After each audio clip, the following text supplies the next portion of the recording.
It's impossible to track them. It's impossible really to seal off those connections. I mean, isolation is very important for dealing with this disease, but that means isolation of individual cases.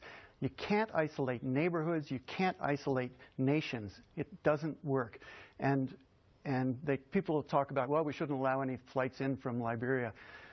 I mean, we in America, how dare we turn our backs on Liberia, given the fact that this is a country that was founded in the 1820s, 1830s because of American slavery.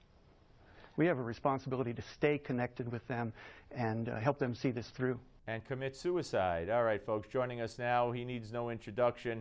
He's one of the biggest names in America, Michael Savage, the great talk show host of the Savage Nation, and he has a brand new book, Stop the Coming War, The Savage Truth. Hello, Michael.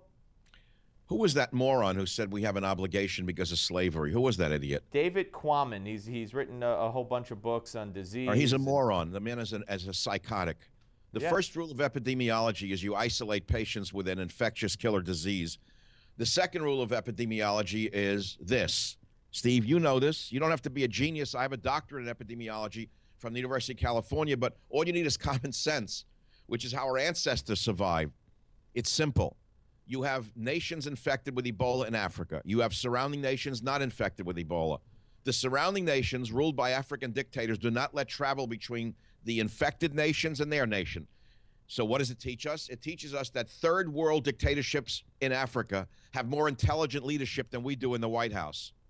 Yeah, no, and I was going to talk to you about your background in epidemiology, and I'm glad you're on, not only for the book, but because of the very newsworthy topic of Ebola. And why on earth do you think we didn't in the beginning as step number one, but haven't even yet closed the border, stopped the incoming flights? First of all, that would make common sense, but you have to understand, Steve, you've been in the business a long time.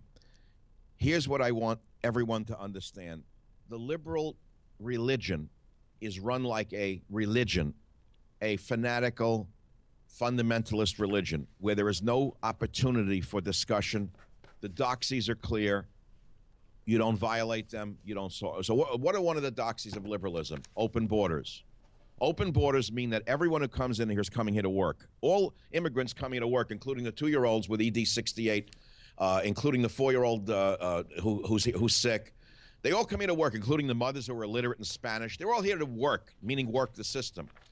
The minute Obama and his minions agree that we have to stop the flights from Western Africa, the dummy in the street is liable to say, well, wait a minute, how about stopping the migrants from Mexico, Guatemala, and El Salvador who are infecting our children? They can't permit any discussion of their agenda, Steve. This is insanity. In another nation, the head of the CDC would have been arrested for this. I remember in France 30 years ago, there was a transfusion scandal that the blood supply became contaminated. Do you know that the head of the health department in France went to prison for that? Now picture that. Now let's go to America where we have this clown, Friedkin, whatever his name is, lying about the disease from day one. He doesn't know what he's talking about. He's just repeating the doxies of the liberal establishment. He's putting us all at risk.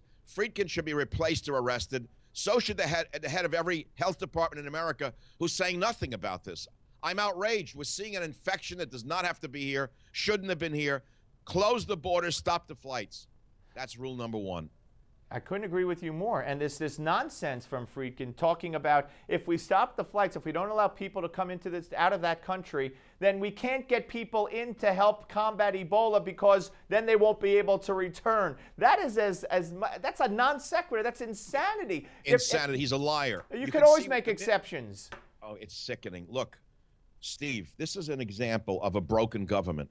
The Obama administration has failed at everything they've touched, whether it's the war against ISIS, which is a fake war, or the war against Ebola, which is a fake war, or the war against the killer virus that's coming in from Central America through Obama's kids. Everything this administration has done has failed us, and they're leading us to one end. And that end is a disaster for this country. And I want to pick up on that in the next segment, Michael. We'll talk about your book, Stop the Coming War, The Savage Truth by the great... No, Steve. It's Stop the Coming Civil War. Oh, I'm sorry. Okay. That's a big difference. Yes. Obama's pushing us towards a civil war. That's part of his plan, Steve. All right. We'll be back and talk more about it with Michael Savage. And don't go away. More with the great Michael Savage right after the break on Newsmax television. Don't go away.